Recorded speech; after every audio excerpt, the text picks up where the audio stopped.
ላይክ በማድረግ ሌሎችን ወዳጆቻችንን ጋብዟቸው ላይክ የሚለውን በመጫን ማለት ነው እናንተ ስትጫኑ እነሱ ኖቲፊኬሽኑን ይመለከቱታል ይገባሉ ማለት ነው አልጎሪዝሙ ያሳያቸዋል ስለዚህ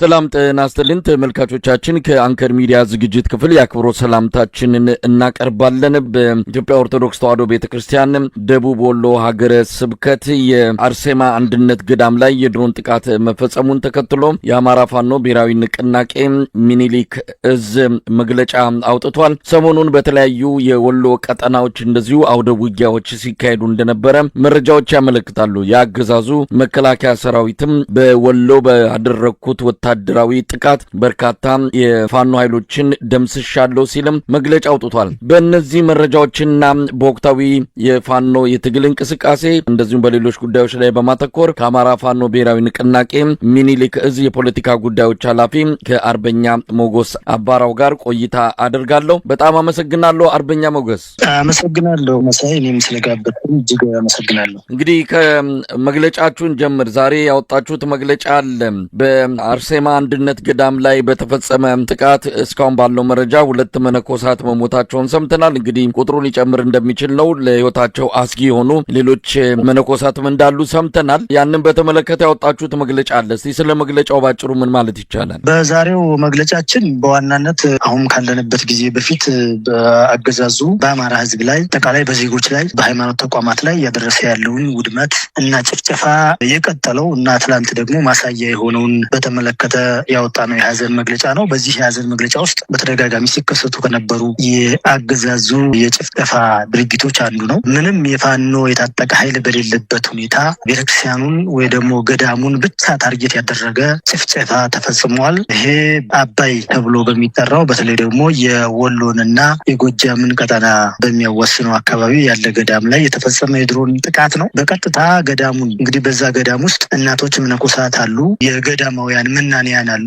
እናቶች ወንዶችም ሴቶችም በአጠቃላይ በገዳም ውስጥ ዓለም በቃን ያሉ መነኮሳት የሚኖሩበት የሚጸልዩበት ገዳም ላይ እዛ የአንድነት ገዳም ላይ ነው የተፈጸመው እጅግ አሰቃቂ የሆነ ዘግናኝ የሆነ የታጠቀ ኃይል በሌለበት ፍጹም አደገኛ የሆነ ድርጊት ነው የተፈጸመው ይሄ ድርጊት አገዛዙ ይሄ በግደለሽነት ብቻ ምናምን የሆነ አይደለም ታስቦበት ሆን ተብሎ አንደኛ በገዳም ውስጥ ያሉ ቅርሶችን ለማውደም ሁለተኛ በዛ በገዳም ውስጥ ለሀገሪቱ ለሁሉም ነገር የሚጸልዩ መናንያን መነኮሳትን ታርጌት ያደረገ ጥቃት ነው ይሄ አገዛዝ ታሪካዊ ገዳማትን ታሪካዊ ቅርሶችን ከታሪክ ጋር የተገናኙ ነገሮችን ማጥፋት ይፈልጋል አጋጣሚውን ተጠቅሞ በዚህ ጦርነቱን መሰረት አድርጎ ይሄን ተጠቅሞ ብዙ ነገሮችን ማጥፋት ይፈልጋል ታሪክ ያላቸውን ነገሮች ሃይማኖትን በብዙ ነገር የማህበረሰባዊ መገለጫ የሆኑ ነገሮችን ሁሉ ማጥፋት ይፈልጋል እና እሱን መሰረት ያደረገ ጥቃት ነው ያደረሰው በዚህ ጥቃት ብዙ መነኮሳት ሞተዋል እንደሚገለጸው 2-3 ምናምን አይደሉም ከዛ በላይ ናቸው ብዙ መነኮሳት ቆስለዋል አስተቃቂ ድርጊት ነው የተፈጸመው እነዚህ መነኮሳት በነገራችን ላይ አንዴ ዓለምን ንቀው የመነኑ አስቀድመው የሞቱ ናቸው መመንኮስ ማለት መሞት ነው ዋናው ነገር ገዳሙን ማውደም ቅርሱን ማውደም በውስጡ ያሉ ሃይማኖታዊ ስርዓቶችን ማጥፋት ነው የሚፈልገው ያገዛዝና ቀጥተኛ ሆን ተብሎ የተደረገ ጥቃት ነው በዚህ ጥቃት ይሄንን የመሰለው ውድመት ደርሷል ለዚህ የሐዘን መግለጫ ነው ያወጣ ነው ይሄ አንዱ ድርጊት ነው በ3 አመት ውስጥ አማራ ክልል ላይ ወይም በአማራ መሬት ላይ የተፈጸመ ያሉ ግፎች ዘርፈ ብዙ ናቸው በርካታ መሰረተ ልማቶች ይወድማሉ የሃይማኖት ተቋማት ይወድማሉ ሲቪሊያንን ብቻ ታርጌት ያደረጉ ጥቃቶች ይደረጋሉ በዚህ ጨፍጫፊና አረመኔ ፍጹም አረመኔ የሆነ አገዛዝ ለዚህ እሱን ያገዝነው በመግለጫችን ሁለተኛ ነገር የሃይማኖት አባቶች ይህንን ጥቃት እንዲያወግዙ ከመሽኮርመም ወጥተው ከይሉኝታ ወጥተው በቃ እንዲሉ እንፈልጋለን ምንድን እስከሚሆን ነው የሚጠበቀው መነኮሳት እየሞቱ የሚያስተዳድሯቸው ወይ ደግሞ የሚመሯቸው የሚያስተምሯቸው ምዕመናን አሉ እነዛ ምዕመናን እያለቁ ነው በየጊዜው እነዛ ሲሆንና ግን ገዳም ላይ ያሉ መናንያን መነኮሳት ዓለምን የናቁ መናንያን እየሞቱ ቤተክርስቲያን በድሮን በቀጥታ ታርጌት ተደርጋ ገዳማት ቤተክርስቲያኖች እየወደሙ የሃይማኖት አባቶች ዝም ማለታቸው እጅጉን ያስተዛዝባል ይሄ በእውነቱ እኛ የምናዝንበት ነገር ነው ስለዚህ የሃይማኖት አባቶች ከመሽኮርመም ዝም ከማለት ወጥተው እንዲያወግዙ ይህንን አገዛዝ ጥሪ ያቀርበናል በሶስተኛ ደረጃ ዓለም አቀፉ ማህበረሰብ ገለልተኛ ሰብአዊ መብት ተቋማት ምርመራ እንዲያደርጉ እና ይህንን አረመኔያዊ ኢሰብአዊ ድርጊት እንዲያወግዙ እና ዓለም አቀፉ ማህበረሰብ በአጠቃላይ በዚህ አገዛዝ ላይ ምርመራ በማድረግ እርምጃ እንዲወስድ ጥብቅ ጥያቄ አቅርበናል። ይሄ ከዚህ በፊትም የነበረ ነው። ብዙ ማስረጃዎች አሉ። ዝም ብሎ አይደለም። አገዛዙ እያደረሳቸው ያሉ በዓለም አቀፍ ወንጀል ሊያስጠይቁት የሚችሉት አብይ አህመድን በዓለም አቀፍ ፍርድ ቤት ሊያስቆሙ የሚችሉ ይህንን አገዛዝ በሽብርተኝነት ሊያስፈርጁ የሚችሉ ከትላንት የቀጠሉ የጦር ወንጀሎች አሉ። ስለዚህ ይህን ዓለም አቀፉ ማህበረሰብ እንዲገነዘብ ነው ያወጣነው መግለጫውን። እንግዲህ መድረስ ላለበት አካል ሁሉ እያደረስን እንገኛለን። እንደ ምኒልክ ዕዝ አንዱ የአፋብን የድርጅታችን አካል ነው እና እየተፈጠሩ ያሉ ድርጊቶች የምኒልክ ዕዝ ቀጠና ላይ በመሆናቸው እሱን መሰረት አድርገን ያወጣነው መግለጫ ነው ባጭሩ። አርበኛ ሞገስ በእርግጥ በይፋ አገዛዙ ጥቃት መፈጸሙንም ሆነ በአንድም ይሁን በሌላ ስለ ጉዳዩ ያነሳው ነገር የለም። ነገር ግን ከስርዓቱ ጋር ቅርበት ያላቸው አንዳንድ የዲጂታል ሚዲያ ሰራዊት አባላት የተለመደውን ወቀሳና ክስ ይዘው መጥተዋል።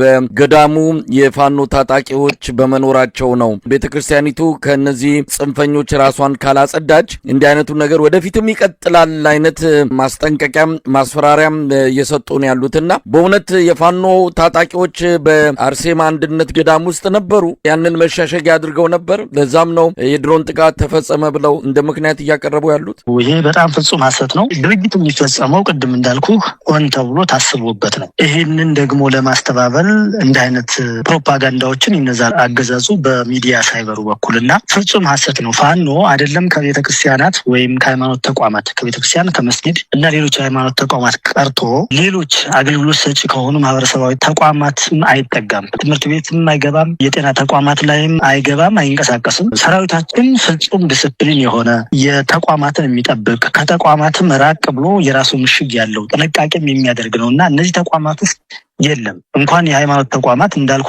ሌሎች የማህበረሰብ አገልግሎት የሚሰጡ ተቋማት ወይም መንግስታዊ ተቋማት ብለን የምንጠራቸው ላይ እንኳን አይገባም ሰራዊታችን እና የታጠቀ ኃይል እዛ አካባቢ ድርሻ አይልም። በምንም መልኩ ይሄ ለአደረሰው ውድመት፣ ለፈጸመው ጥቃት፣ ለፈጸመው የዓለም አቀፍ ወንጀል መሸፋፈኛ ማደናገሪያ ነው እንጂ በምንም መልኩ የፋኖ ታጣቂ በእነዚህ የሃይማኖት ተቋማት ውስጥ ዝር አይልም ለማለት ነው እና ምንም ታጣቂ ኃይል በሌለበት ሆን ተብሎ የተፈጸመ መሆኑን ማንም ሰው ማወቅ አለበት፣ ማረጋገጥም ይችላል። በማንኛውም ነገር በማንኛውም ወይ ታጣቂ ኃይል በቦታው ላይ እንዳልነበረ እና አሁንም ቢሆን በሃይማኖት ተቋማትና በሌሎች ተቋማት ውስጥ ፋኖ እንደማይገኝ ማንኛውም ማረጋገጥ ያለበት አካል ሁሉ ማረጋገጥ እንደሚችል እርግጠኛ ነኝ። እንግዲህ አርበኛ ሞገስ ሰሞኑን በተለያዩ የአማራ ቀጠናዎች ከፍተኛ ወታደራዊ ጥቃት እየተፈጸመ ነው ያለው። ሜካናይዝድ የሆነ በርካታ ታንኮች፣ መድፎች እንደዚሁም ቢ52 ሮኬቶች ጭምር የታገዘ መጠነ ሰፊ ጥቃት ነው የተፈጸመው። በእናንተ ቀጠናም እንደዚሁ ተመሳሳይ እርምጃ እየተወሰደ እንዳለ አገዛዙ ይፋ ያደረገው ነገር ነው። እናንተም ድል እንዳደረጋችሁ ትገልጻላችሁ፣ እነሱም በለስ ቀንቶናል እያሉ ነው። እስቲ በእናንተ በኩል ወታደራዊ እንቅስቃሴዎች ከሰሞኑ ምን ይመስላሉ? የዚህ አገዛዝ የሰሞኑ እንቅስቃሴ የተለመደ ከዚህ በፊትም በ10 ቀን በ30 ቀን በ3 ወር ውስጥ አጸዳለሁ የሚለው ይሄ የእብሪት ውጤት አልባ የሆነ እንቅስቃሴ ነው እያደረገ ያለው። የተለመደ ነው። ለኛ በዋናነት የወታደራዊ እንቅስቃሴው የተለመደ ነው። አንድ ሁለተኛ በእኛ በኩል የደረሰብን ኪሳራ የለም፣ ትርፋማም ጭምር ነን። ምክንያት ይህ አገዛዝ በስነ ልቦና ብቁ ያልሆነ ሰራዊት፣ የሚዋጋለትን ዓላማ የማያውቅ ዓላማ ቢስ ሰራዊት ነው የሚያሰራጨው። ማለት ለመዋጋት የሚንቀሳቀሰው ያ ዓላማ የሌለው በከተሞች ታፍሶ የመጣ ህይወቱን የሚፈልግ ወጣት ነው። የኢትዮጵያ ወጣት ነው። ሰው ተሰማርቶ በየገደሉ በየሸንተረሩ በየሸለቆው በየአቅጣጫው በየቀየው እየተቀበረ ያለው ወይም መከራ እያየ ያለው በአገዛዙ ሰራዊት ውስጥ ያ ሰራዊት ነው እና ያ ሰራዊት 3 ዓመት ሙሉ ተዋግቶናል። የመዋጋት ሞራል የለውም።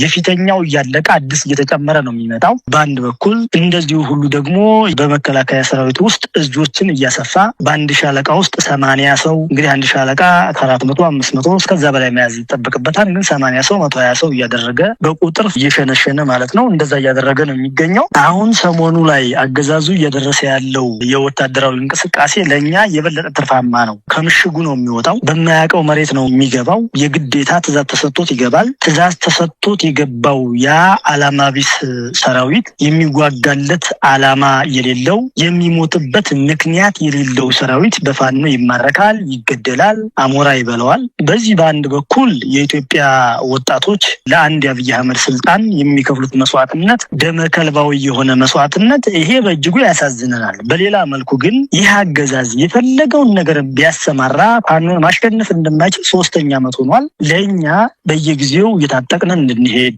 ፋኖ ያገዛዝ ሰራዊቱን በግዴታ ኦፕሬሽን ሰራን ብለው እቅድ አወጣን ብለው ዘመቻ ሰራን ብለው ወደ ገጠሩ ያስተማሩታል። ወደ ማያቀው ቀጠና ወይም ወደ ማያቀው መሬት ያስገቡታል። ለፋኖ ደግሞ ይሄ አድቫንቴጅ ነው። የመግደያ መሬት ውስጥ ነው ይሄ ጠላት የሚገባው። ይሄን መሰረት አድርጎ ፋኖ ድል ይቀረዋል። በሌላ መልኩ ዋናው ፍላጎት ይሄ ጠላት እያደረገ ያለው እንቅስቃሴ ወይም አገዛዙ ምናልባት ላይ ጠቅላይ ሚኒስትር ተብዬው አብይ አህመድ ጭምር የሚሰራቸው ኦፕሬሽኖች ናቸው። ከጄኔራሎቹ ጋር ተሰባስበው እቅድ አወጡ። ለ10 ቀን፣ ለ20 ቀን፣ ለ30 ቀን፣ ለ3 ወር እያሉ ያወጣሉ። በተደጋጋሚ ያወጣሉ።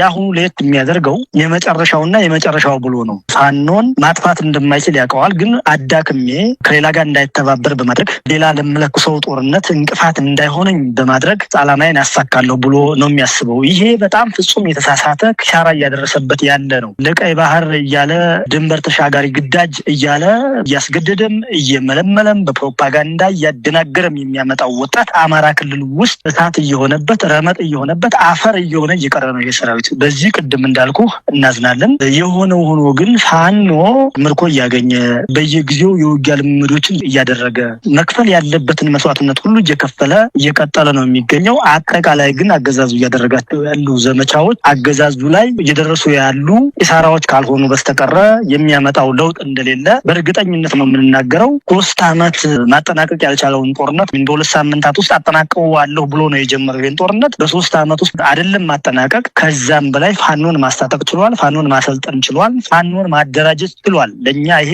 ለአማራ ህዝብ ታሪካዊ እድል ሆኖለታል። በሌላ አባባል ግን ምን ከፍላቸው መስዋዕትነቶች ይኖራሉ። የአማራ ህዝብ በዘላቂነት ከህልውና አደጋ ለማውጣት መስዋዕትነት እየከፈልን እንቀጥለናል። የሆነው ሆኖ ግን ይሄን አገዛዝ ወደ መቃብሩ እየገባ እንዳለ ማረጋገጫ ነውና ካገዛዙ የምናገኘው ጥቅም ወይ ደግሞ የምናገኘው ምርኮ ካልሆነ በስተቀረ ያደረሰው ጫና አለ ለማለት አይቻልም። ሰሞኑን እንኳን እንደ ሚኒሊክ እዝ ወይም እንደ ወሎ ቤት አማራ እንቅስቃሴ ስትመለከተው አጠቃላይ በሁሉም ቀጠናዎች መጠነ ሰፊ ጥቃት ነው የከፈተው። ምናልባት 4 እዞች ነው ያሉት። እንግዲህ መሳይል በደንብ መገንዘብ የሚያስፈልገው ነገር አገዛዙ 4 እዞችን ቤት አማራ ወሎ ላይ አሰማርቷል። እኛ ሚኒሊክ እዝ ነው 1 እዝ ነው ያለው፣ ግን ግዙፍ ሰራዊት ነው በቁጥር ደረጃም በመሳሪያ ደረጃም ከሁሉም በላይ ደግሞ በዓላማ ደረጃ በስነ ልቦና ደረጃ ከፍ ያለ ለአማራ ህዝብ ህልውና ለፍትህ ለእውነት የሚታገል ሰራዊት ስለሆነ 4 እዞችን መመከት ብቻ አይደለም በመልሶ ማጥቃት አፈርደም ያበላል ወይም ይመከታል ወይም ያጠቃል ወይ ደግሞ ይማርካል። እና ከሰሞኑ እንኳን ስንመለከት በአምባሰል አካባቢ፣ በምዕራብ ወሎ አካባቢ፣ በላስታ አካባቢ እንዲሁ በራያ አካባቢ ከፍተኛ ምርኮች ተገኝተዋል። አሁንም ይህ አገዛዝ ሌላ ጦርነት ከመለኮሱ በፊት ፋኖን አዳክማለሁ በሚል አጠፋለሁ አይደለም አሁን ማጥፋት እንደማይችል ያውቀዋል። ግን አዳክማለሁ ብሎ የለኮሰው ዘመቻ ራሱን እየለበለበ እየተጎዳ እንዳለ እርግጠኞች ነን ለማለት ነው። አርበኛ ሞገስ የነሱ የደምስሰናል ጽንፈኛውን እያጸዳን ነው የሚለው መረጃ በእርግጥ መሬት ላይ ባለ ወይም ደግሞ ፎቶግራፊም ይሁን በቪዲዮ የተደገፈ ባለመሆኑ ደጋፊዎቻቸው ጭምር እንደው በወጉ መጽናናትም የቻሉ አይመስልም። ነገር ግን 3 ዓመት ሆነው እንግዲህ አንተም ገለጽከው። አሁን ላይ የሚደረጉ ውጊያዎች ምን አይነት ናቸው? አሁንም በተመሳሳይ የአገዛዙ ሰራዊትን አቅም የማዳከም ወይስ ስትራቴጂክ በሆነ መልኩ ከተሞችን በመቆጣጠር የአገዛዙን ፖለቲካዊም ሆነ ወታደራዊ ቁመና ከአማራ ክልል ላይ በማጥፋት ረገድ እንግዲህ 3 ዓመት ሆኗቸዋል። አሁንም አገዛዙ ሙሉ አማራ ክልልን እቆጣጠራለሁ ይሄው ምርጫም አድርጌም አዲስ መንግስት ልመሰረት ነው እያለ ነው። 3ኛ ዓመት ላይ ሆናችሁ ተመሳሳይ ነገሮች ናቸው እየሰማን ያለነውና የተለየ ወደፊት የመግፋትም ሆነ በአጠቃላይ ስትራቴጂክ የሆነ ድል በማግኘት ደረጃ ምን የተሳካ ስራ እየሰራችሁ ነው? እኛ ድላችን የምንለካው አንደኛ በራሳችን ተቋማዊ ጥንካሬ ነው። ይህን ትግል ስንጀምረው ከመጀመሪያው እንደምታስታውሱትና ሁልጊዜም እንደምንናገረው ከምንም ተነስተን ነው፣ በባዶ እጃችን ነው ትግሉን የጀመርነው። ከዚያ በኋላ ኃይል የማሰባሰብ መሳሪያ የማሰባሰብ ተቋም ወይም አደረጃጀት የመመስረት ኃይል የመፍጠር ስራ ነው የሰራ ነው። በሱ ስኬታማ ሆነንበታል። በ3 ዓመት ውስጥ ዋጋ እየከፈልን ህዝባችን እያጎረሰን ህዝባችን ምስትግ እየሆነን እና አጠቃላይ በህዝባችን ተደግፈን እዚህ ደርሰናል። ይህ ህዝብ የራሱን ልጆች በጫካ አውጥቶ ነው እያታገለን ያለውና በ3 ዓመት ውስጥ ያገኘናቸው ውጤቶች የሰው ኃይል መሰብሰብ ችለናል። አንድ ትልቁ ውጤት ነው። ሁለተኛ የመሳሪያ ኃይል በከፍተኛ ሁኔታ መሰብሰብ ችለናል። ምናልባት ከጠላት የማይተናነስ ብቻ አይደለም ሊበልጥ የሚችል አጠቃላይ እንደፋኖ በ5 እዞች ወይም እንዳፋብን ስትመለከተው በመሳሪያ ደረጃ ከጠላት በላይ የሆነ ትጥቅ ነው ያለው። አሁን ሊቀር የሚችለው የአየር እና ሌሎች የቴክኖሎጂ መሳሪያዎች ካልሆኑ በስተቀር እሱም በሂደት ሊሳካ የሚችል ነው። በሌላ መልኩ አደረጃጀታችን ከምን ጊዜውም በላይ ጠንካራ ድርጅት ፈጥረን ድርጅቱ እዝ ሰንሰለት እንዲኖረው አድርገን በአንድ ተቋም የሚመራ በአንድ እቅድ የሚመራ ወጥ በሆነ አሰራር የሚመራ ምናልባት ይሄ አደረጃጀት ይሄ አሁን የተፈጠረ ተቋም ተመሳሳይ እስትንፋስ ሲኖረው ተመሳሳይ እቅድ ወጥቶለት ተመሳሳይ ዘመቻ የማድረግ ሙከራዎችን እያደረገ ነው የሚገኘው። ወደፊት የተቀናጀና ተመሳሳይ ዘመቻ ሲያደርግ የትኛው ምድራዊ ኃይል የማያሸንፈው ግዙፍ ኃይል ሆኖ የሚታይበት ሁኔታ ይፈጠራልና ያገኘናቸው ውጤቶች በዚህ የሚለኩ ናቸው። ከመጀመሪያው የታወጀብንን ጦርነት መከተናል። አንዱ ድል እሱ ነው። ሁለተኛው ድል ከመመከት አልፈን ተደራጅተን ኃይል ፈጥረን ወደ ማድረግ አቅም ተሸጋግረናል። ይሄ ሁለተኛውና ትልቁ ድል ነው። ከማድረግ አቅም ከማጥቃት አቅም ተሸጋግረን ሌሎች ኃይሎች ጋራ በጋራ ይህንን አገዛዝ ሊጥል የሚችል ተጨማሪ ወይ ደግሞ ተባባሪ ኃይል ጭምር እየፈጠርን ነው ያለ ነውና በወታደራዊም በፖለቲካም በትብብር ደረጃም እኛ ውጤታማ እንደሆነ ነው ሁልጊዜ ትግላችን የምንገመግመው። ይሄ ሲባል ብዙ መስዋዕትነቶችን ብዙ ፈተናዎችን አልፎ ነው ፋኖ እዚህ የደረሰውና ተመሳሳይ ነገር ሊመስል ይችል ይሆናል። የመጀመሪያው የመመከት ደረጃ ነው ያደረግነው። ከመመከት ወደ መሰባሰብ፣ ከመሰባሰብ ኃይል ወደ መፍጠር፣ አደረጃጀት ወደ መፍጠር፣ ከአደረጃጀት መፍጠር ወደ መልሶ ማጥቃት ወይ ደግሞ ወደ ማድረግ አቅም ነው ይሄ ነው። እሱ 3 ዓመት ሁሉ እያጠቃ ይመስለዋል። አሁን እየተከላከለ ነው። በነገራችን ላይ እኛ ፍጹም አቅማችን ተጠቅመን ማጥቃት የጀመርን ቀን በራሳችን አቅም ፕላስ ከሌሎች ኃይሎች ጋር በሚኖረን ትብብርና የውጊያ ወይም የትግል አጋርነት ይሄ አገዛዝ የሳምንታት ወይ ደግሞ የወራት ወይ ደግሞ የጀንበር እድሜ ነው የሚኖረው። ይሄ በእርግጠኝነት ነው የምንነግራቸው። እስካሁን ኃይል ፈጥረናል ስንል ዝም ብለን አይደለም። ኃይል ሲባል ቀላል ነገር አለ እያሳየን ነው። እንዳልከው የማድረግ መመከት አቅማችንን አገዛዙን በሁሉም ቀጠና የሚያደርግብን ጦርነት እየመከትን ነው። ሁሉን አቅሙን ተጠቅሞ ነው እሱ በሰማይም በመሬትም ከውጭ በሚያመጣቸው ከአረብ ኤሚሬት ወይ ከቱርክ በሚያመጣቸው ጅምላ ጨራሽ መሳሪያዎች ሁሉን አቅም ተጠቅሞ አሟጦ ነው የተጠቀመው። አሁን ቅድም እንዳልኩ ወሎ ቤት አማራ እንኳን 4 እዝ ነው ያለው። ይሄ ሁሉ በአራቱም ክፍለ ሀገራት ያልተጠቀመው ኃይል የለም። ይሄ በእግረኛም በሜካናይዝድም በአየር ኃይልም ከዚህ በኋላ አቅም የለውም፣ እናውቀዋለን። ሌላ አቅም የለውም። የኛ አቅም ህዝባችን ነው፣ የትግላችን ምክንያት ነው። በዚህ አግባብ ውጤት እያመጣንበት ነውና በ3 ዓመት ውስጥ እያደረግን ያለው ጦርነት ውጤታማ እንደሆን ማሳያ ነው። እሱ በተመሳሳይ እየተጓዘ ነው። እኛ ደግሞ ወደ ስትራቴጂክ ማጥቃት ወይም ወደ ስትራቴጂክ ትግል እየተሸጋገርን እንደሆነ ነው የሚሰማን። መንገመግመውም እንደዛ ነው። ወደፊት ደግሞ ሊፈጠር የሚችሉ ስራዎች ምስክር ሆነው ለሁሉም የሚገለጡበት ጊዜ ይደርሳል። ይሄ ጀግና ወታደራዊ አመራሮች ስላሉ ብቁ የሆኑ ብዙ ኤክስፒሪየንስ ያላቸው ለዓላማ የሚታገሉ ለሆዳቸው ሳይሆን ለሎሌነት ሳይሆን በእውነተኛው መንገድ ለአማራ ህዝብ ብሶት የሚታገሉ ለኢትዮጵያ ቀጣይነት ፍጹም ዓላማ አንግበው የሚታገሉ እና የሚያታግሉ ብቁ የሆኑ የጦር መኮንኖች አሉን፣ ፖለቲካዊ አመራሮች አሉን። እሱን መሰረት ያደረገ ስራ ወደፊት ሲሰራ እየተገለጠ ይሄዳል ለማለት ነው። አርበኛ ሞገስ አበራው እንግዲህ ሰሞኑን ጨምሮ በበርካታ የአማራ ቀጠናዎች አገዛዙ ሰላማዊ ተቋማትን ሰላማዊ ዜጎች ላይ ከፍተኛ የሆነ ጥቃት ፈጽሞ ንጹሃን ሲገደሉ የነበረበት ሁኔታ እንዳለ ሆኖ ሰሞኑን አዲስ አበባ ላይ ብሔራዊ ምክክር የሚል 3 ሳምንት ለ1 ወር የተዘጋጀ ጉባኤ እየተካሄደ እንዳለ ነው። እንግዲህ በተለይ ጎጃም የተፈጸመው የንጹሃን ግድያ፣ አሁን ደግሞ በወሎ በአርሴማ አንድነት ገዳም ላይ የተፈጸመው እንደዚሁ የድሮን ጥቃት፣ ይሄ ምክክር የተባለው ሂደት በአዲስ አበባ እየተካሄደ እያለ ነው። እንደው እዚህ ላይ ምን ማለት ይቻላል?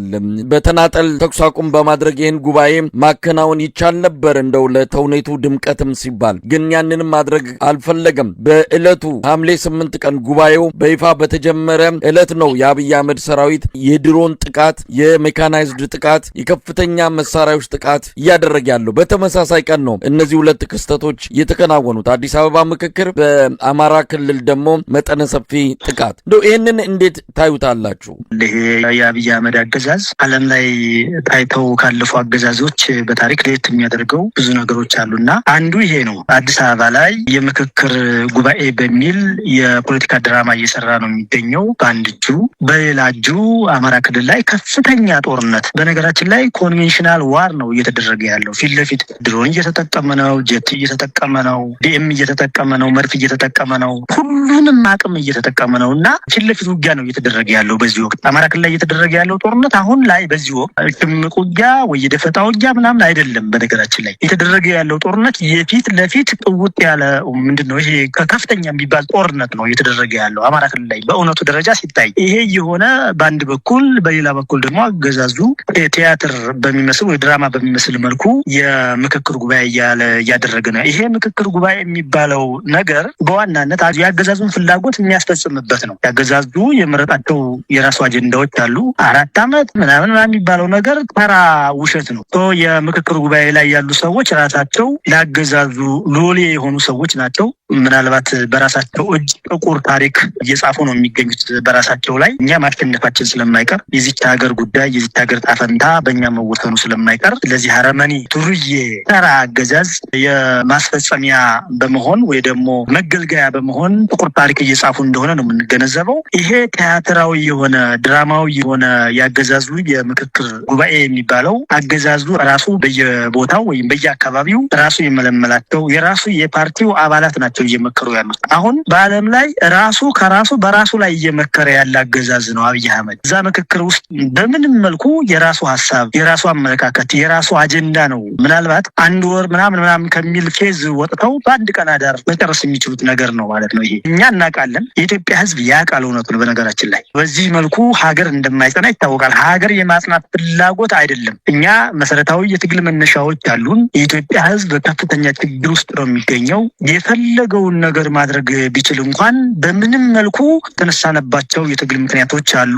እነሱ በራሳችን ክንድ እንዲጻፉ በራሳችን እንዲወሰኑ ነው ይህን ትግል የጀመርነው። ዋጋ የምንከፍለው ፈሙዝ ያነገብነው ትግል እያደረግን ያለ ነው። ጥያቄዎቹ በራሳችን እንዲመለሱ በራሳችን አቅምና ጉልበት እንዲፈጸሙ ለማድረግ ነው። ምክንያቱም ይህ አገዛዝ ጸረ አማራ ስለሆነ ከመሰረቱ አብይ አህመድ ከልጅነቱ አሁን እስካለበት እድሜው ድረስ በጸረ አማራ ትርክ ያደገ እጅግ አደገኛ ሰው ስለሆነ ስለዚህ ከሱ የሚገኝ መፍትሄ እንደሌለ እናውቃለን። መሰረታዊ ነገሩ ይሄ የምክክር ኮሚሽን ይባል የምክክር ጉባኤ ይባል ምንም ይባል የተሰበሰቡ ሰዎች የእሱን ሀሳብ እንደሚያስፈጽሙ እናውቃለን። በምንም መልኩ እውነተኛ ምክክር እውነተኛ ውይይት እንደማይደረግበት እውነተኛ ውሳኔ እንደማይወሰን እናውቃለን። የሚደናገር የኢትዮጵያ ሕዝብ የለም። እኛም ይህንን አውቀን ነው እየታገልን ያለ ነው። በአጠቃላይ ሲታይ የምክክር ጉባኤ የሚባለው ያገዛዙ የድራማ ትዕይንት ተደርጎ መወሰድ መቻል አለበት። ደመነፍሳዊ ያገዛዝ ስለሆነ ከዚህ በፊት ሲወስናቸው የነበሩ ውሳኔዎችን ነው ሲወስን የወጣው። አሁንም ይወስናል። ብዙ ነገሮችን ሊወስን ይችል ይሆናል። በነገራችን ላይ ስልጣኑን ለማራዘም በኢትዮጵያ ህዝቦች መከራና ችግር ውስጥ በኢትዮጵያ ችግር ውስጥ እንዴት መቀጠል እንዳለበት ነው የሚያስበው። አጀንዳዎችንም የሚቀርጸው በዛ አግባብ ስለሆነ እኛ ግን በራሳችን ኃይል፣ በራሳችን እውቀት፣ በራሳችን አስተሳሰብ፣ በራሳችን ርዕዮተ ዓለም፣ በራሳችን የትግል መስመር ይህንን አገዛዝ በመቅበር ብቻ አጀንዳዎቻችን ማስፈጸም እንዳለብን ነው የምናውቀው። ይሄ አገዛዝ በመሰረታዊነት ስር ነቀል የስርዓት ለውጥ ወይ ደግሞ ከመሰረቱ ተነቅሎ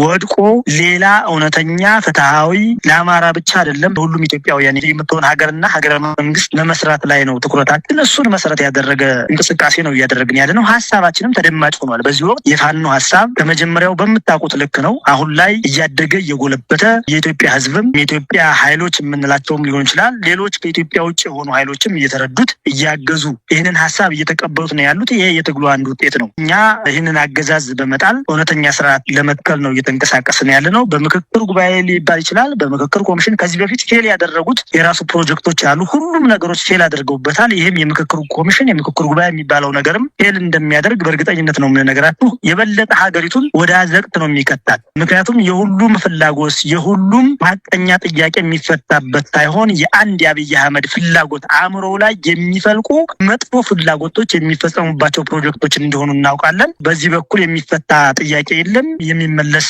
የህዝብ ፍላጎት የለም። እኛ ግን ትግላችን ይህንን ስርዓት በመንቀል ብቻ ላይ መፈጸም እንደምንፈልግ በተደጋጋሚ ገልጸናል። ዋናው ፍላጎታችንም የአማራን ህዝብ ህልውና አደጋ መቀልበስ ነው። በሌላ መልኩ ደግሞ ይችን ሀገር ቀጣይነት መወሰን ነው። ይቺ ሀገር እንድትቀጥል እንፈልጋለን። አማራ ደግሞ ህልውናው ተረጋግጦ እንዲቀጥል እንፈልጋለን እና ይህን መሰረት ያደረገ ትግል ነው እያደረግን ያለ ነው። ይህንን ደግሞ ሌሎች ሀሳባችን እየሸመቱ ከአማራ ጋር የመስራት ከፋኖ ጋር የመስራት ፍላጎታቸው በየጊዜው እያደገ የመጣበት ብቻ ሳይሆን ተጨባጭና ተግባራዊ የትብብር እንቅስቃሴዎች እየተደረጉ ያሉበት ሁኔታ ነው ያለው። ወደፊት ምናልባት በቅርብ ጊዜያት የሚገለጡ ነገሮች እንደሚኖሩ ፍንጭ ልሰጥ እፈልጋለሁኝ ለማለት ነው። አመሰግናለሁ አርበኛ ሞገስ አባራው። እንደው በመጨረሻ ወቅቱን ጊዜውን አጠቃላይ ኢትዮጵያ ላይ ያንዣበቡትን ውስጣዊና ቀጠናዊ አደጋዎችን መነሻ በማድረግ የምታስተላልፈው መልእክት አለ?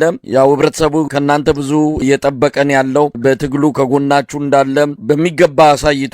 ደጀን መሆኑን በሚገባ እያስመሰከረን ያለው ግን ደግሞ ይሄ የመከራ የስቃይ ጊዜ ባጭር ጊዜ ውስጥ ተጠናቆ ትግሉም ባጭሩ ተሰብስቦ ወደ ሰላማዊ ህይወቱ መግባት ይፈልጋልና በየትኛውም አቅጣጫ ጥሪ ብታደርጉለት ምላሽ ከመስጠት ወደ ኋላ አይልም። እዚህ ላይ ሆናችሁ ምን መልእክት መልእክት ታስተላልፋላችሁ? የምንለው ነገር እኛ ወደ መጨረሻው ምዕራፍ እየተቃረብን ነው። በከፍተኛ ሁኔታ እየተራመድን ነው። ትላንት ተቀምጠን መክረን ይሆናል። ትላንት ቆመን ተነጋግረን ይሆናል። ትላንት እየተራመድን ይሆናል። ዛሬ እየሮጥን ነው ወይ ደግሞ እየተጓዝን ነው ብለን ነው የምናስበው። አሁን ሪባኑን ለመቁረጥ የመጨረሻው ምዕራፍ ላይ ነን ያለ ነው። የምንፈልገው ግብ አለ። ያን ግብ ላይ ደርሰን ሪባን ለመቁረጥ ጫፍ ላይ እንደደረስን የሚያመላክቱ ብቻ ሳይሆን በራሳችን እርግጠኞች ነን። በዚህ ወቅት የመጀመሪያው ነገር ህዝባችን ትላንት እንዳደረገው የጀግንነት ታሪኩ፣ ትላንት እንዳደረገው የአልበገሬነት ስራው ዛሬም እንዲቀጥል ደጀን በመሆን ከፋኖ ጋር በመሆን ትላንት ጥቂት እያለን አጎብዞን፣ አጀግኖን፣ ተንከባክቦን፣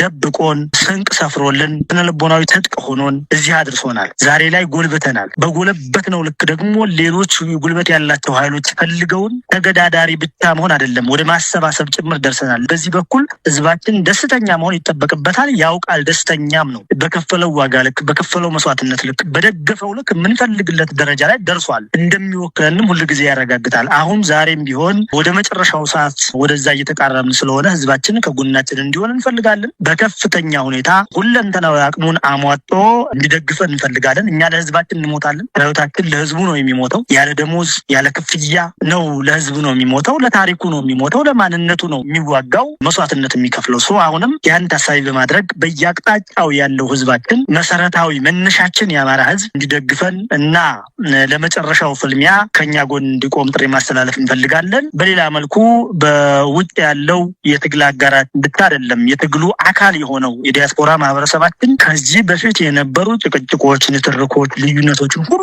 በመተው የመጨረሻ ኢላማውን፣ ጉዞውን፣ ሀሳቡን፣ አመለካከቱን ትግሉ ላይ ብቻ እንዲያደርግ አደራ ማለት እንፈልጋለን። በሁሉም ረገድ በአንድ በኩል በሚዲያው በኩል ያገዛዙን ትላንትና 300-400 ሺህ የሚሆነውን ያገዛዙን የሳይበር ሰራዊት ያሽመደምር ነው የመጣው በሶሻል ሚዲያ። ዛሬም ያን መሰረት አድርጎ ወደ ውስጥ ሳይሆን ወደ እርስ በርስ ሳይሆን ወደ አገዛዙ ብቻ ኢላማውን በማድረግ በሚዲያው በሶሻል ሚዲያው በኩል ይህንን ያገዛዙን ፕሮፓጋንዳ በመመከት እንዲሰራ አደራ ማለት እንፈልጋለን። እንደዚሁ ሁሉ ለዓለም አቀፉ ማህበረሰብ፣ ለዓለም አቀፍ ተቋማት በሰላማዊ ሰልፍ ሊሆን ይችላል፣ በሌሎች የዲፕሎማሲ ስራዎች ሁሉ ዲያስፖራው አፋብን ከድርጅታችን ከአማራ ፋኖ ብሔራዊ ንቅናቄ ጎን እንዲቆም አደራ ማለትና ጥሪ ማስተላለፍ እንፈልጋለን።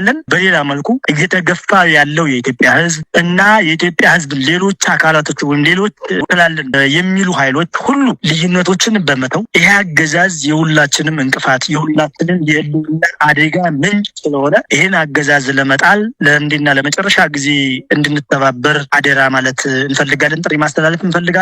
በእርግጥም ብዙ ኃይሎች በርካታ ኃይሎች በቅራኔ ውስጥ ያሉ ኃይሎች ጭምር ራሳቸውን እየፈተሹ የአማራ ፋኖ ትግል ፍትሃዊ የእውነት የሀቅ ትግል መሆኑ ገብቷቸው እና የኢትዮጵያ ጣፈንታ የፋኖ ተሳትፎ ኑሮበት እንዲቀጥል የሚፈልጉ ኃይሎች ሁሉ ከጎናችን እየሆኑ ነው የሚገኙት። ይሄ ተጠናክሮ መቀጠል አለበት ብለን እናምናለን። ኢትዮጵያን ለማስቀጠል ይሄ አገዛዝ ይችን ሀገር ወደ መቀመቅ ወደ ቁልቁለት እየወሰዳ ስለሆነ ሀገራችን እንዳትፈርስ የሁላችንም መጻኢ እድልና ጣፈንታ የሚወሰነው በጋራ በራሳችን ስለሆነ ይችን ሀገር ለማስቀጠል እና ይህንን ጸረ ሀገር ጸረ ህዝብ የሆነውን ሀገር አፍራሽ የሆነውን ስርዓት ለአንድና ለመጨረሻ ጊዜ መንግለን ለመጣል ሁሉም ትብብር እንዲያደርግ ጥሪ ማስተላለፍ እንፈልጋለን። ድርጅታችንን አጠናክረን ድርጅታችን እየሰራ እንደሆነ እርግጠኞች ነን። ወደ መጨረሻው ፍልሚያ ወደሚደረገው የመጨረሻ ትግልና የመጨረሻ ፍልሚያ አይኑን እንዲተክል መልእክት ማስተላለፍ ወይም ጥሪ ማድረግ እንፈልጋለን። እጅግ አመሰግናለሁ። በጣም ነው የማመሰግነው። አርበኛ ሞገስ አባራው የአማራ ፋኖ ብሔራዊ ንቅናቄ ሚኒሊክ እዝ የፖለቲካ ጉዳዮች መምሪያ ኃላፊ፣ በአንከር ሚዲያ ታዳሚዎች ስም ከልብ በማመስገን እሰናበታለሁ።